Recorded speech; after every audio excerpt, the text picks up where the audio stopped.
नमस्कार दोस्तों। सही टाइम पर सही अवसर पर सही काम करने से मनुष्य को सफलता मिलती है। इसलिए व्यक्ति को समय और अवसर के महत्व को समझना चाहिए। एक कहावत है, कोई अवसर चूकने के बाद वापस नहीं लाया जा सकता। जी हाँ, हर व्यक्ति सफल होना चाहता है, पैसा कमाना चाहता है और इसके लिए वो मेहनत करता है। पर कुछ लोग ही सफल हो पाते हैं क्योंकि वो सही समय पर सही अवसर को ढूंढ लेते हैं और इसलिए वह अवसर के महत्व को समझकर सफल हो पाते हैं। दुनिया में अवसरों को पहचानना सीखना चाहिए और दुनिया में अवसरों की कोई कमी नहीं है। आपने यह सुना होगा कि एक मौका आपकी ज़िंदगी बदल सकता है। बहुत से लोग इन अवसरों को पहचान रहे हैं और सफल भी हो रहे हैं। पर क्यों ज़्यादातर लोगों को ऐसे अवसर नहीं मिल पाते? ऐसा इसलिए होता है कि अवसर तो सामने है पर आप उसे ढूंढ नहीं पाते या देख नहीं पाते। जिससे कि वह अवसर आपके हाथों से निकल जाता है। व्यक्ति उधेड़बुन आज की दिनचर्या के हिसाब से अपनी उधेड़बुन और असमंजस की स्थिति में रह जाता है और उसके हाथ से वह मौका चूक जाता है।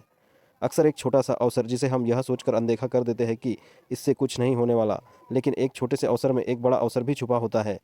विनोबा भावे के अनुसार कई लोग असाधारण अवसरों की बात करते हैं, किंतु वास्तव में कोई अवसर छोटा या बड़ा नहीं होता। छोटे से छोटे अवसर का प्रयोग करने से, अपनी बुद्धि को उसमें जुटा देने से वह एक बड़ा अवसर बन सकता है। इसलिए अवसर को पहचानें, क्योंकि एक बार यदि मौका चूक गया तो वह वापस नहीं मिलता। अवसरों की बात कर ही रहे हैं तो चलिए मैं आपको दो शॉर्ट मोटिवेशनल स्टोरी सुनाता हूँ। एक मेंढकों की टोली जंगल के रास्ते से जा रही थी। अचानक दो मेंढक एक गहरे गड्ढे में गिर गए। जब दूसरे मेंढकों ने देखा कि वह गड्ढा बहुत गहरा है तो ऊपर खड़े सभी मेंढक चिल्लाने लगे, तुम दोनों इसमें कैसे गिरे? यह गड्ढा बहुत गहरा है। तुम दोनों इसमें से निकलने की उम्मीद छोड़ दो, तुम दोनों इसमें से निकल ही नहीं सकते। उन दोनों मेंढकों ने शायद ऊपर खड़े मेंढकों की बात सुनी और गड्ढे से निकलने के लिए लगातार वो उछलते रहे। बाहर खड़े मेंढकों ने लगातार यह कहा कि तुम दोनों बेकार की मेहनत कर रहे हो, तुम्हें हार मान लेनी चाहिए। तुम दोनों को हार मान लेनी ही चाहिए, तुम नहीं निकल सकते। गड्ढे में गिरे दोनों मेंढक में से एक मेंढक ने ऊपर खड़े मेंढकों की बात सुन ली और उछलना छोड़कर वो निराश होकर एक कोने में बैठ गया। दूसरे मेंढक ने प्रयास जारी रखा। वह उछलता रहा जितना कि वह उछल सकता था। बाहर खड़े सभी मेंढक लगातार कह रहे थे कि तुम हार मान लो, तुम्हें हार मान लेनी चाहिए। पर वो मेंढक शायद उनकी बात सुन नहीं पा रहा था और उछलता रहा और काफ़ी कोशिशों के बाद वह बाहर आ गया। दूसरे मेंढकों ने कहा, क्या तुमने हमारी बात नहीं सुनी? उस मेंढक ने इशारा करके बताया कि वो उनकी बात नहीं सुन सकता क्योंकि वो बहरा है। सुन नहीं सकता क्योंकि वह बहरा है, इसलिए वो किसी की भी बात नहीं सुन पाया। वो तो यह सोच रहा था कि सभी उसका उत्साह बढ़ा रहे हैं कि तुम बाहर आ सकते हो, बिल्कुल उछलो और बाहर आ सकते हो, आ जाओ आ जाओ। कहानी से सीख, जब भी हम बोलते हैं उनका प्रभाव लोगों पर पड़ता है, इसलिए हमेशा सकारात्मक बोले। लोग चाहे जो भी कहे, आप अपने आप पर भरोसा रखें और सकारात्मक सोचें। कड़ी मेहनत, अपने ऊपर विश्वास और सकारात्मक सोच से ही हमें सफलता मिलती है। नंबर 2, चमकीले नीले पत्थर की कीमत। एक शहर में बहुत ही ज्ञानी प्रतापी साधु महाराज आए हुए थे। बहुत से दीन दुखी परेशान लोग उनके पास उनकी कृपा दृष्टि पाने हेतु आने लगे। ऐसा ही एक दिन दुखी गरीब आदमी उनके पास आया और साधु महाराज से बोला, महाराज मैं बहुत ही गरीब हूँ, मेरे ऊपर कर्जा भी है, मैं बहुत परेशान हूँ, मुझ पर उपकार करें।